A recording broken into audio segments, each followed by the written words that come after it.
Hey everyone, welcome back, and if you're new here, don't forget to hit that like and subscribe button. Just a quick update on the economy. This week we got hit with a bunch of reminders that inflation isn't going anywhere soon, from consumer and wholesale prices to public expectation down the road.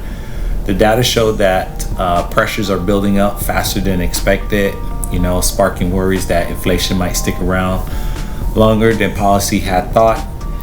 It all started Monday this week when the New York Federal Reserve survey revealed that the consumer expectation for long term had sped up in February. Then on Tuesday, we found out that consumer prices had jumped 3.2% compared to a year ago. And then finally today, the release showed that pressures in the pipeline at the wholesale level are also heating up.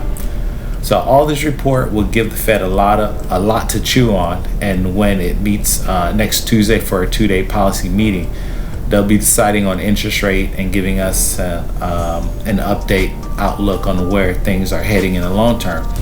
So also too, I was watching this video on CNBC. Stephen Blitz, he's the chief U.S. economist at T.S. Lamar. He said that if data keeps coming like this, it's going to be harder to justify a rate cut ahead of time. When you put all these numbers together, it looks like a big drop in inflation has hit the wall and might even be turning around. So in my opinion, I think, these inflation data that's coming in, it's worrying. Stephen Blitz does make a good point. If these strong numbers keep coming in, Fed might hold off on cutting interest rate.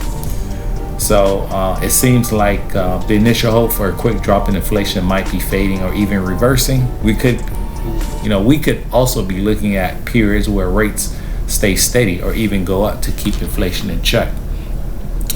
So what you're watching right now is the market replay from March 15, 2024 on the NASDAQ.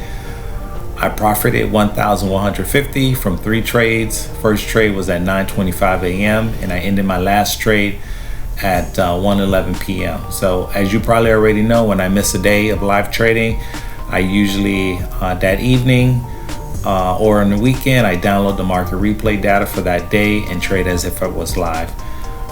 This video was originally 48 minutes long. I have shortened it to about just 17 minutes. So watch the video all the way through to see all the trades I took and the profits. And again, if you haven't already done so, please take a quick second to hit the like and subscribe button. And I hope to see you on my next video. Bye.